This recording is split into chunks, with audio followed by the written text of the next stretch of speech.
히브리서 12장 1절부터 3절 제가 봉독하겠습니다. 이러므로 우리에게 구름같이 둘러싼 허다한 증인들이 있으니 모든 무거운 것과 얽매이기 쉬운 죄를 벗어버리고 인내로서 우리 앞에 당한 경주를 하며 믿음의 주여 또 온전하게 하시는 이인 예수를 바라보자. 그는 그 옆에 있는 기쁨을 위하여 십자가를 참으사 부끄러움을 개의치 아니하시더니 하나님 보좌 우편에 앉으셨느니라. 너희가 피곤하여 낙심하지 않기 위하여 죄인들이 같이 자기에게 거역한 일을 참으신 일을 생각하라. 아멘. 우리가 12월 달에는 두 가지 행사를 한다 그랬습니다. 그래서 우리가 다음 주 토요일 날은 이제 이니자이스라고 선교 음악회를 합니다. 여러분들이 그동안 여러분들이 수고를 많이 했으니까 꼭 다 참석하셔서, 또 우리가 지난주에 티켓도 있잖아요, 그죠? 옆에 주변에 있는 분들 초대해서 같이 선교에 대한 마음들을 나누는 시간이 됐으면 좋겠습니다.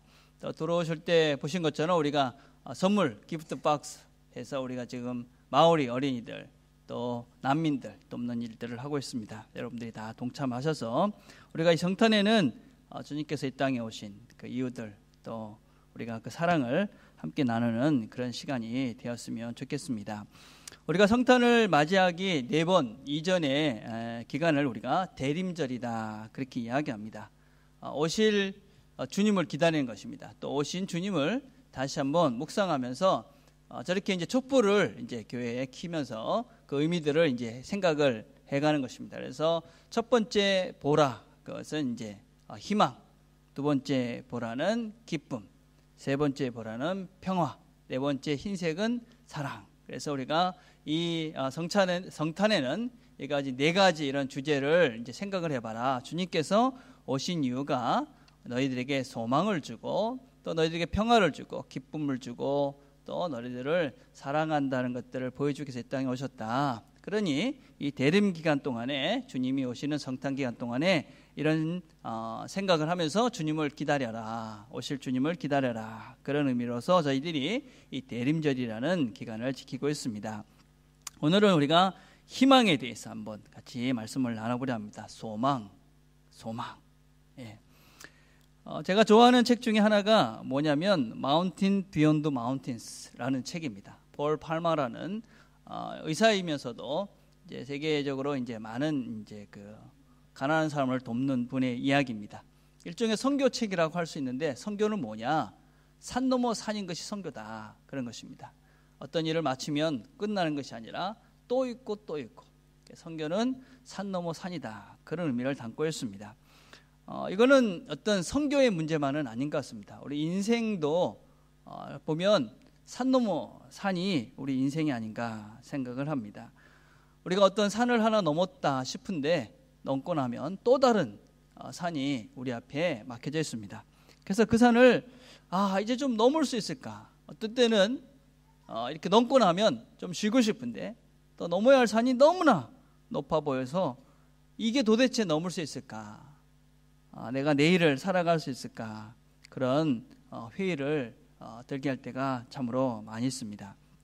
눈앞에 닥친 이 산, 답답하고 힘이 들고 무겁습니다.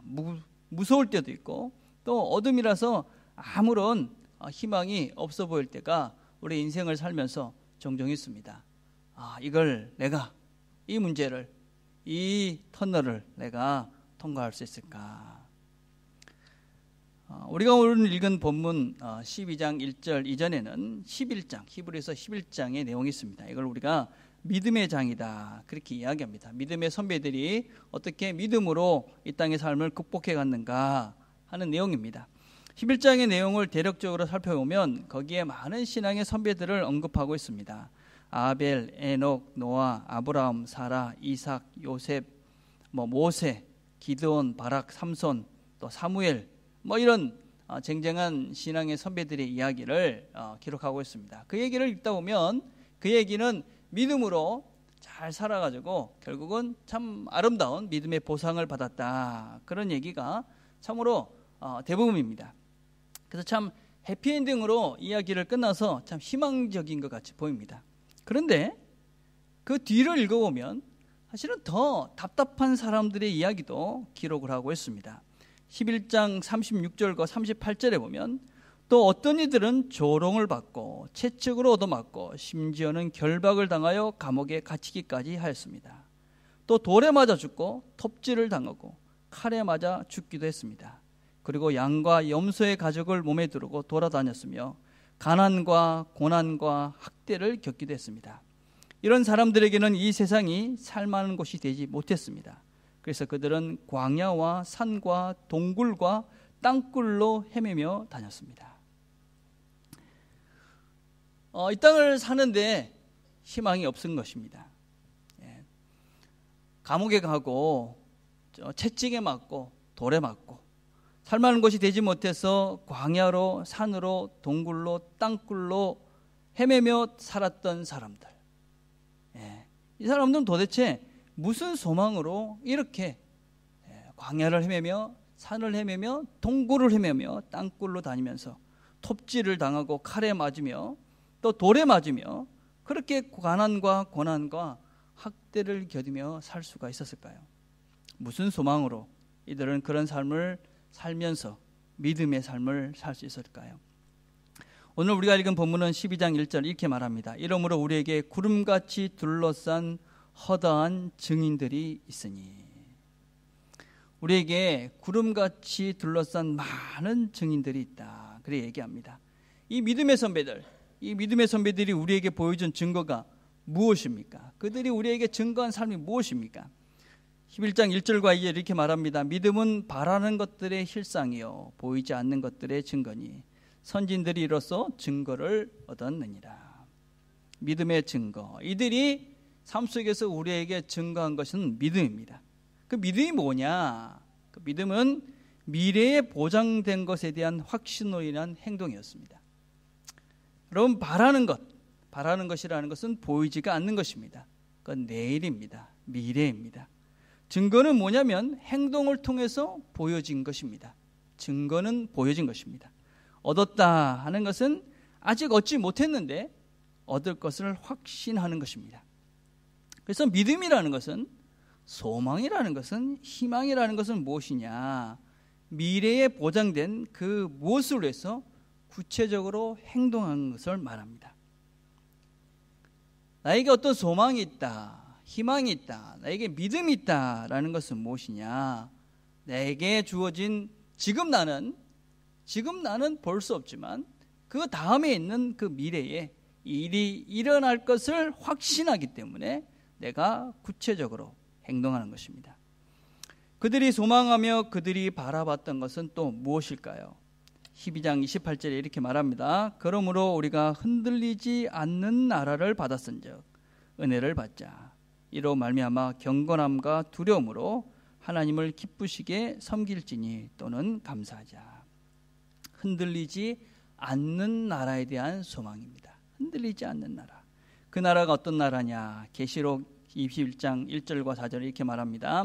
또 내가 새 하늘과 새 땅을 보니 처음 하늘과 처음 땅이 없어졌고 바다도 다시 있지 않더라. 또 내가 보매 거룩한 성 새 예루살렘이 하나님 거로부터 하늘에서 내려오니 그 준비한 것이 신부가 남편을 위하여 단장한 것 같더라. 내가 들으니 보좌에서 큰 음성이 나서 이르되 보라, 하나님의 장막이 사람들과 함께 있으매 하나님이 그들과 함께 계시리니 그들은 하나님의 백성이 되고 하나님은 친히 그들과 함께 계셔서 모든 눈물을 그 눈에서 닦아주시니 다시는 사망이 없고 애통하는 것이나 곡하는 것이나 아픈 것이 다시 있지 아니하리니 처음 것들이 다 지나갔음이라라. 우리가 바라보고 우리가 나아가야 되는 그 영원한 나라는 어떤 나라냐? 내 모든 눈물, 사망과 애통이 없고 아픈 것이 없고 곡할 것이 없는 그 나라, 그 나라를 소망하면서 우리 믿음의 선배들은 그 길들을 걸어갔습니다. 믿음의 선배들이 우리에게 보여준 증거는, 그들이 살았던 증거는 무엇이냐? 그 흔들리지 않는 하나님의 영원한 나라, 그것을 소망하면서 살았다 하는 것입니다. 어떻습니까? 여러분들은 그 나라에 대한 소망이 있습니까? 바다에 가면 저렇게 이제 수평선이 보입니다. 아마 우리 모두가 볼 수 있는 수평선은 비슷할 겁니다. 그렇죠? 근데 보면 저 끝이 보이지 않습니까? 그런데 우리는 그 끝이 마지막이 아니다는 것을 압니다. 그래서 여러분들이 배를 타고 항해를 계획한다 그러면 아마 저 끝이 끝이라고 계획하면서 여러분 항해의 계획을 세우지 않을 것입니다. 분명 그 너머에 무엇이 있다는 것을 확신하기 때문에 우리는 그 너머를 바라보면서 우리는 인생 항해를 계획하고 걸어갑니다. 여러분 우리는 그것을 안 가보았지만 우리는 저 선의 끝이 모든 것이 끝이 아님을 우리는 확신합니다. 신앙은 무엇이냐? 우리의 소망은 무엇이냐? 우리가 볼 수 있는 선, 우리가 생각할 수 있는 선, 그 선이 끝이 아니라 그 너머가 있음을 확신하고 그 너머를 향해서 나아가는 사람의 신앙, 그것이 바로 우리의 신앙이고 그것이 우리의 희망입니다. 그것이 우리의 소망입니다.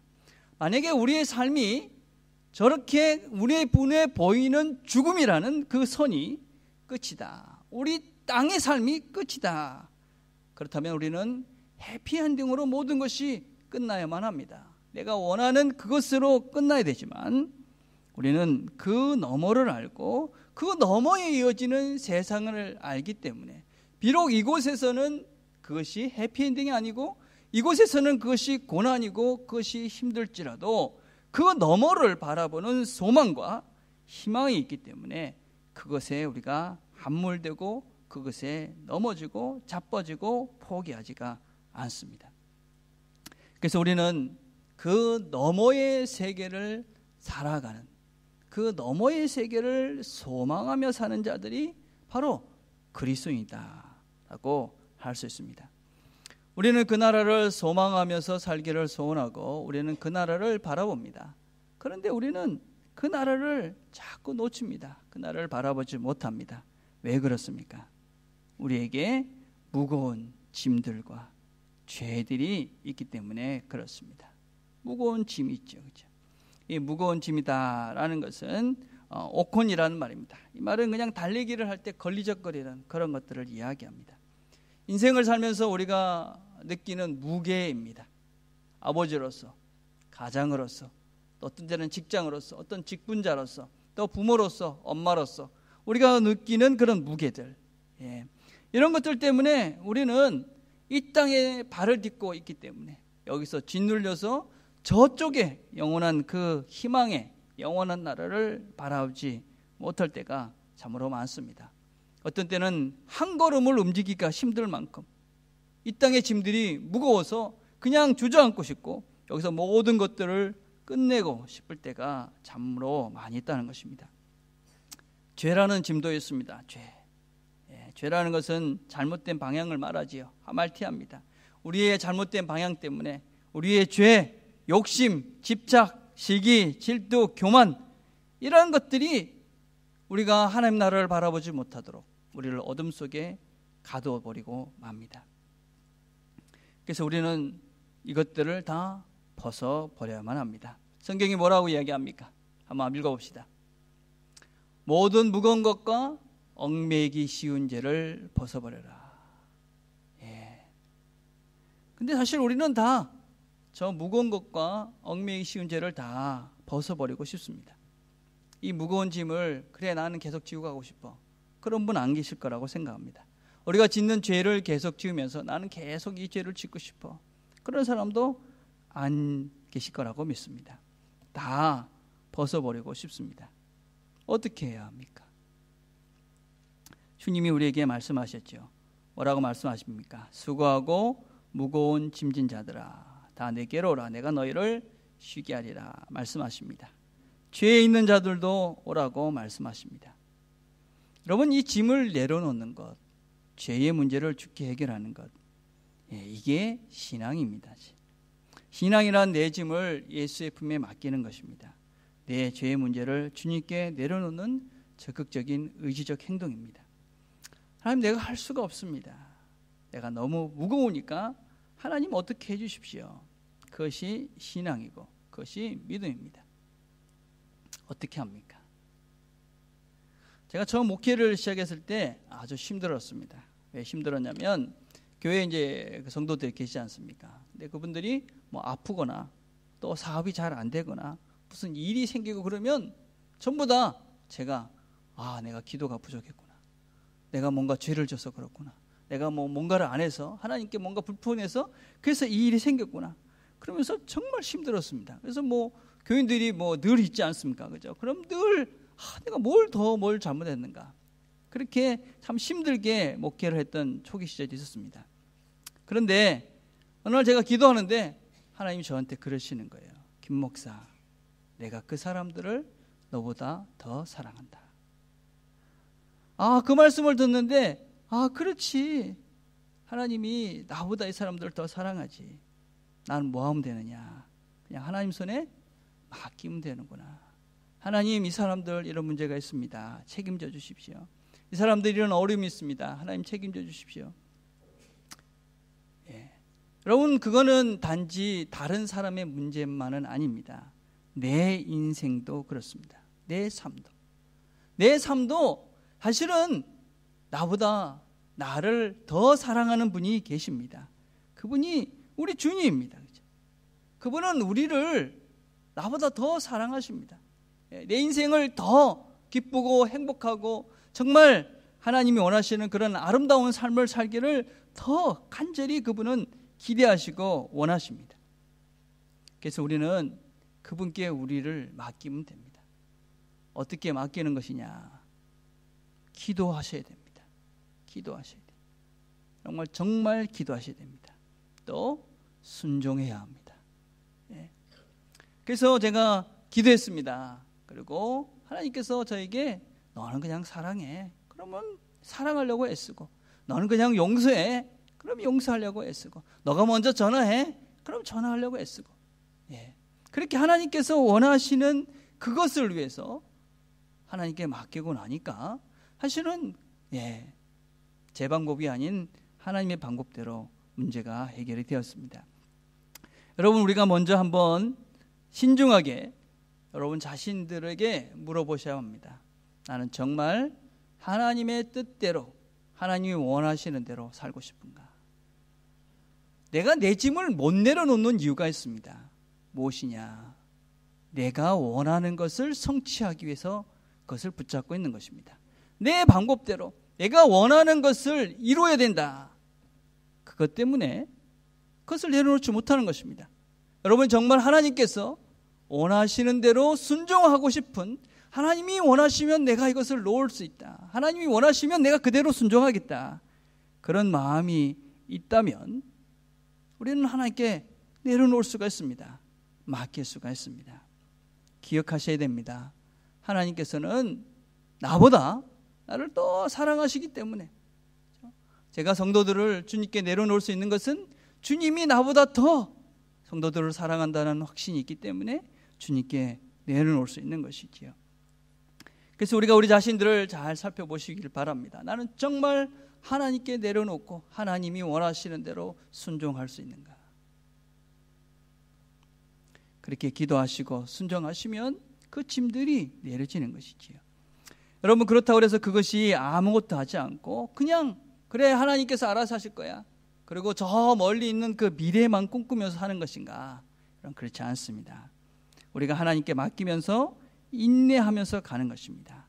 인내로서 우리 앞에 당한 경주를 하라, 그렇게 말씀합니다. 우리가 온갖 무거운 짐들과 얽매이기 쉬운 죄를 벗어버리고 우리가 그 달려갈 길, 그 영원한 소망의 나라를 향해서 꾸준히 달려가는 것입니다. 지금 달려가는 것입니다. 지금. 주부에 보면 여러분 스크루테이프 편지라는 책의 일부를 제가 소개를 했습니다. 여러분, 스크루테이프는 사단의 두목입니다. 이 조카에게 이제 그 주는 조언 같은 스타일로 이제 적어놓은 그런 글입니다. 거기 보면 이 사단은 우리에게 그냥 미래에 대한 소망만 바라보면서 현재를 무시하라고 자꾸 요욕을 합니다. 자, 근데 그게 아닙니다, 여러분. 자, 거기 뭐라고 되어 있냐면 원수의 이상형. 원수의 이상형은 누구냐면 그리스도인을 말합니다. 바른 그리스도인. 바른 그리스도인들, 이 사단이 제일 싫어하는 존재, 이 바른 그리스도인이 누구냐? 하루 종일 후손의 행복을 위하여 일한 다음 그 일이 자기 소명이라면 그 일에 관한 생각을 깨끗이 털고 결과를 하늘에 맡긴 채 그 순간에 필요한 인내와 감사의 마음으로 즉시 복귀하는 인간이다. 우리가 하나님께서 허락하신 지금 여기에 일에 최선을 다하는 것입니다. 열심을 다해서 최선을 다하는 것입니다. 그리고 그 열심을 다하고 난 다음에 하나님께 맡기고 하나님 감사합니다. 그리고 다시 인내로 또 다른 걸음을 내일을 시작하게 가는 것입니다. 그것이 바로 우리가 하나님께서 원하시는 그 인내의 걸음들을 하나님의 영원한 나라를 소망하며 가는 자들이 이 땅을 살아가야 될 하나님께 맡기고 살아가는 자들의 삶이다 라고 할 수 있습니다. 근데 우리는 이 땅을 살아가면서 그 나라만 바라보서는 안 됩니다. 누구를 바라봐야 되느냐? 믿음의 주여 온전하게 하신 예수를 바라봐야 합니다. 예수를 바라보면서 가는 것입니다. 왜냐하면 그분은 우리의 믿음의 완성자이시기 때문에 그렇습니다. 우리 모든 소망이 완성되게 하실 분, 그분을 바라봐야 되는 것이죠. 그렇죠? 여러분, 바라보다라는 말은 그분에게 이렇게 집중을 해서 이렇게 포커스를 맞춰서 그분을 계속 바라보는 걸 말합니다. 그렇죠? 여러분, 우리가 사람들을 잘 사귀어야 됩니다. 그렇죠? 근데 우리는 특별히 신앙인들에게 있어서 중요한 건 무엇이냐면요, 예수를 안 보고 사람을 보면 다 실패합니다. 우리는 다 부족합니다. 이런 거죠. 우리 중에 누가 완벽한 사람 누가 있겠습니까? 우리 중에 누구든지 다 부족함을 찾으려면 다 보이지 않습니까? 그렇죠? 근데 우리는 누구냐면, 우리는 특별히 교회 공동체는 어떤 존재냐면요, 100가지 부족한 것이 있는데 한 가지 예수 닮은 그것 찾아보면서 예수를 함께 섬겨가는 공동체가 교회입니다. 우리 다 부족한 것 찾으면 다 시험거리입니다. 그렇죠? 그게 뭐냐면 예수를 바라볼 수 있는 능력입니다. 예수님을 어떻게 쳐다봅니까? 안 보이지 않습니까? 누구를 통해 봅니까? 같은 믿음의 식구들을 통해 보는 것입니다. 아, 저분의 저런 모습, 저 모습, 저렇게 섬기는 것, 저렇게 말하는 것, 저렇게 행동하는 것, 그 중에 예수의 모습을 그 가운데 찾아가는 것입니다. 그래서 그 모습을 통해서 예수를 바라보고 예수를 소망하면서 우리가 나도 그렇게 그분처럼 되기를 기대하며 그렇게 신앙의 걸음을 걸어가는 것들이 바로 신앙인입니다, 여러분. 그래서 어쩌든지 우리는 예수님을 바라봐야 합니다. 예수님을, 서로의 모습 속에서 예수님을 찾는 것입니다. 부족한 것이 많잖아요, 그죠? 사람을 쳐다보는 순간, 사람을 기대하는 순간 우리는 시험에 들고, 그런 순간 우리는 넘어질 수밖에 없습니다. 요새 이슬람에 대한 이야기가 많이 나옵니다. 그죠? 참 이슬람, 무서운 속도로 성장을 하고 있죠. 약 17억 정도가 지금 무슬림이라고 그러더라고요. 이들의 종교적 열심 정말 무섭습니다. 하루에 5번씩 기도합니다. 음식도 할랄이라는 음식만 먹습니다. 이렇게 옷도 다 저렇게 입습니다. 입는 것, 먹는 것, 그 다음에 하루에 모든 생활을 5번을 기도한다고 생각을 해봅시다. 얼마나 많은 시간을 그 사람들이 이 시간을 맞춰서 그 기도해야 된다는 그것에 맞춰서 생활을 해 나가겠습니까? 어떻습니까? 우리는 얼마나 하나님을 생각하면서 매일의 삶 속에서 그분을 기억하며 삽니까? 우리 신앙의 친구들, 동역자들을 보면서 그 속에서 얼마나 예수의 모습을 찾으려면서 우리가 하루하루를 살아갑니까? 우리가 그분을 바라보지 않으면, 우리가 그분에게 집중하지 않으면 우리는 금방 세상의 소리에 넘어갈 수밖에 없습니다. 우리가 지금 너무 세상의 소리에, 세상의 그 편안하고 안락하고 즐거움에 살라고 하는 그 세상의 성공의 소리에 우리 자신들이 너무나 나태해져 있는 우리를 봅니다. 이런 말이 있습니다. 나폴레옹의 사전에는 불가능이 없다 그랬잖아요. 그렇죠? 예수님의 사전에는 성공이라는 말이 없습니다. 성경을 찾아보니까요, 성공 이런 단어가 구약에 2번 딱 나옵니다. 신약에는 한 번도 나오지 않습니다. 왜 예수님은 성공이라는 말을 쓰지 않았을까요? 성공이 무슨 뜻이냐? 제가 사전을 찾아보니까 성공은 자신의 목적이나 뜻을 이루는 것이다. 성공은 사회적 지위나 부를 얻는 것이다. 그렇게 말합니다. 여러분, 우리가 사회적 지위나 또 부, 자신의 목적을 이루기 위해서 만약에 신앙을 생활을 한다면, 여러분 하나님을 믿는다고, 예수를 믿는다고 이야기하신다면 여러분은 잘못된 선택을 하신 것입니다. 우리의 목적을 이루고 우리의 뜻을 이루고 사회적 지위나 부를 주께서 우리에게 주시지 않습니다. 여러분들이 그렇기 때문에 우리는 교회에 와서 사랑하고 교회를 섬겨야 되는데 교회를 사용합니다. 교회를 이용해서 내 성공을, 내 목적을, 내 부를, 내 지위를 얻으려고 합니다. 그러니 우리는 소망이 없습니다. 희망이 없습니다. 예수를 아무리 믿어도 사실은 여러분이 원하는 그런 목적과 뜻이 이루어지지 않습니다. 그래서 우리가 무엇을 보고 나아가는지 잘 보실만 합니다. 세상의 성공을 바라보면서 신앙의 걸음들을, 예수를 바라보면 소망이 없습니다. 여러분. 희망이 사라질 것입니다. 우리는 예수를 잘 봐야 됩니다. 우리의 믿음을 온전케 하시는 것입니다. 우리의 믿음을, 우리가 예수를 닮는 존재가 될 것이다 라는 그 믿음을 온전케 하시는 분이 예수입니다. 우리는 그분을 바라보며 가면 우리가 예수를 닮는 것이지, 예수님처럼 살게 되는 것이지, 세상이 원하는 그 부나 지위를 얻는 것이 아닙니다. 목적을, 우리가 방향을 바르게 보셔야만 합니다. 왜 우리가 또 그분을 바라봅니까? 그분은 우리를 위해서 부끄러움과 또 모든 치욕을 감당하셨습니다. 십자가를 참으사 부끄러움을 개의치 아니하시더니, 12장 3절은 또 이렇게 말합니다. 너희가 피곤하여 낙심하지 않기 위하여 죄인들이 같이 자기에게 거역한 일을 참으신 일을 생각하라.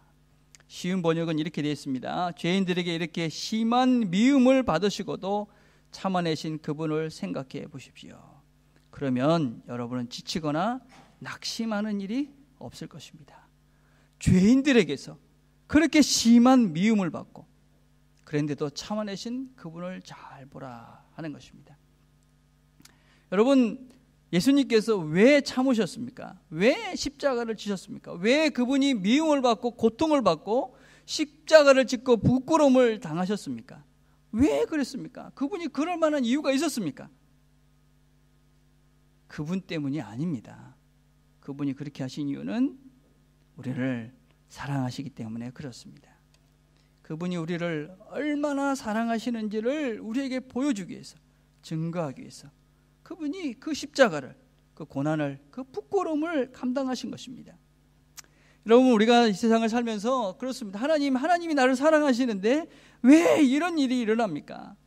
왜 이 문제는 이렇게 더 힘들어집니까? 왜 아무리 봐도 하나님이 해결해 주셔야 될 것 같은데 왜 이건 해결이 안 됩니까? 이해가 안 됩니다. 여러분, 우리가 생각해 봅시다. 예수님은 그 고난을 당하실 만한 이유가 있었습니까? 그 모욕을 당하실 만한 이유가 있었습니까? 십자가를 지셔야 될 이유가 있었습니까? 그 고통 가운데 죽으셔야 할 이유가 있었습니까? 없었지 않습니까? 그분이 그렇게 하신 이유는 우리를 사랑하셨기 때문에 그렇습니다. 사랑하시기 때문에 그렇습니다. 우리가 지금도 기억해야 할 것은 그것입니다. 왜 이렇습니까? 내 생각으로는 이해가 안 됩니다. 그러나 기억할 것은 그분이 나를 사랑하신다 하는 것입니다. 사랑하는 것으로 끝나는 것이 아니죠. 우리가 또 다른 명심해야 될 게 또 하나가 있습니다. 무엇이냐? 그분이 하나님 보좌 우편에 앉으셨다 하는 것입니다. 하나님 보좌 우편에 앉으셨다. 그게 무엇이냐? 베드로전서 3장 22절 이렇게 말합니다. 그는 하늘에 오르사 하나님 우편에 계시니 천사들과 권세들과 능력들이 그에게 복종하느니라. 예수님이 하나님 우편에 앉았다는 것은 모든 세상을 다스리는 것을 말합니다. 모든 것들은 그에게 복종할 수밖에 없습니다. 하나님은 우리를 사랑하십니다. 그리고 그분은 모든 세상을 다스립니다. 근데 나한테는 왜 이런 일이 일어납니까? 왜 나를 사랑하시는 그분이 왜 이런 문제가 빨리 해결되지 않고, 왜 이 고통의 순간이 넘어가지 않고, 이 어둠이 왜 빨리 해결되지 않고, 나의 답답함이 왜 해결되지 않는가? 시편 146편 3절과 4절 이렇게 말합니다. 귀인들을 위지하지 말며 도울 힘이 없는 인생도 의지하지 말지니 그의 호흡이 끊어지면 흙으로 돌아가서 그날에 그의 생각이 소멸하리로다. 우리가 무엇을 의지합니까? 여러분, 무엇을 의지하고 사십니까? 여러분이 지금 힘들다, 무엇이 없어서 힘든 것 같습니까? 이 고통은 어디에서 오는 겁니까? 무엇이 부족하기 때문에 이 고통의 문제를 누가 해결해 줄 수 있을 것 같습니까? 무엇이 해결해 줄 수 있을 것 같습니까? 내 주변의 사람입니까? 내 건강, 내 능력입니까? 내 통장의 잔고입니까? 정말 무엇을 의지해야 이 문제가, 이 고통이, 이 어둠이 물러갈 수 있다고 믿습니까? 하나님께서는 우리가 이 땅을 살면서 하나님 나라를 맛보면서 살도록 하십니다. 우리가 하나님의 영원한 나라를 바라보며 사는 것은 그냥 죽을 때까지 그래 그 나라가 있을 거야, 그 나라가 있을 거야, 그렇게 그 나라를 가도록 하지 않습니다. 우리는 이 땅에서 하나님의 사랑, 하나님의 사랑할 거야, 사랑할 거야, 그렇게 하나님이 하지 않습니다. 우리가 하나님 마음을 또 하나님의 뜻대로 순종하면 내가 그 사랑을 경험합니다. 예. 내가 하나님 나의 죄를 용서해 주셨어. 용서해 주셨어. 그래서 여러분 용서받았다, 그렇게 우리가 세뇌당하는 것이 아닙니다. 하나님이 내가 용서하고, 내가 하나님이 나를 정말 용서하셨음을 내가 누리면서 사는 것입니다. 맛보는 것이지요. 부분적인 것이지만 여기서 그것들을 맛봅니다. 마찬가지로 우리가 영원한 나라의 소망, 그 나라에 대한 희망도, 우리가 생각하는 그 선 너머의 세상도 하나님이 그냥 그 나라가 있을 거야, 그러니까 너희들이 그냥 무조건 믿어서 그 나라 갈 때까지 가봐, 그러지 않습니다. 여러분, 그 나라를 우리가 여기서 맛보도록 하십니다. 여러분, 죽음이 끝이라고 생각하는 사람들은 그 수평선 너머가 없다고 믿기에 여러분 그것까지만 믿고 삽니다. 그러나 우리는 그 너머가 있다고 믿기에 그 너머를 기대하며 소망하며 희망하며 삽니다. 여러분, 이것은 단지 죽음의 문제만은 아닙니다.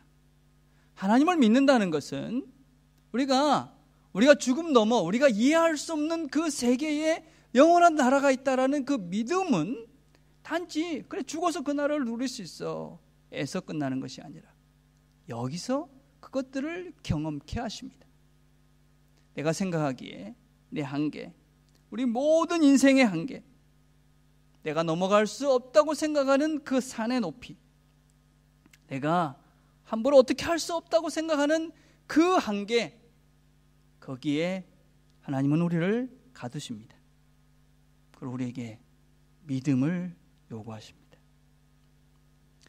우리가 생각하기에 도대체 이 문제는 해결이 될 수 없을 것 같아. 내 능력으로는, 내 힘으로는 도대체 내가 할 수 있는 것은 아무것도 없어. 그 순간이 우리에게 닥칠 때 우리가 기대를 하시고 소망을 하시는 겁니다. 내가 생각하는 것은 여기까지인데 하나님이 그 너머에서 일하시는 하나님을 내가 여기서 경험할 수 있겠구나. 죽음까지밖에 생각 못했던 내가 죽음 이후를 소망하고 있듯이 지금 내가 생각하는 그 한계, 그 능력 안에 함몰될 수밖에 없는 이 상황 속에서 우리는 하나님을 기대하고 소망하면서 하나님이 내 선 너머에, 내 능력 너머에, 내 한계 너머에, 모든 사람들의 그 한계 너머에 일하시는 그 하나님, 영원하신 하나님, 능력의 하나님, 나를 사랑하시는 그 하나님, 그 하나님을 거기서 경험하는 것입니다. 그것들을 경험할 때 우리가 그래 그 너머에 계신 영원한 그 나라를 우리가 소망하면서 우리가 살 수 있게 되는 것이지요. 하나님께서 우리에게 종종 어둠을 주십니다. 고통을 주십니다. 낙심할 마음도 주십니다. 어떻게 할 수 없는 형편들을 주십니다. 그때 우리가 기억을 하셔야 됩니다. 내가 생각하는 그 한계, 내가 생각하는 방법, 내가 생각하는 그 모든 것들이 아닌 하나님의 방법으로 새로운 세상이 열리겠구나. 그 희망을 가지고 오늘의 최선을 다하고 오늘을 열심을 다하고 감사로 하늘을 마무리하는 것, 그것이 바로 우리가 믿는 하나님을 믿는 신앙인의 자세입니다. 하나님은 세상의 모든 것들을 다스리는 분입니다. 그리고 그분이 우리를 사랑하십니다. 그분은 우리의 한계 너머에 죽음도 넘어 계신 그분입니다. 그래서 우리는 그분이 우리의 믿음이고 그분이 우리의 희망이 됩니다. 성탄은 우리에게 그 희망을 보라고, 그 소망을 보라고 예수를 이 땅에 보내신 그 날입니다. 성탄을 맞이하면서 이 소망을, 이 희망을 새롭게 시작해가는 저와 여러분이 되기를 간절히 바라겠습니다. 기도하겠습니다.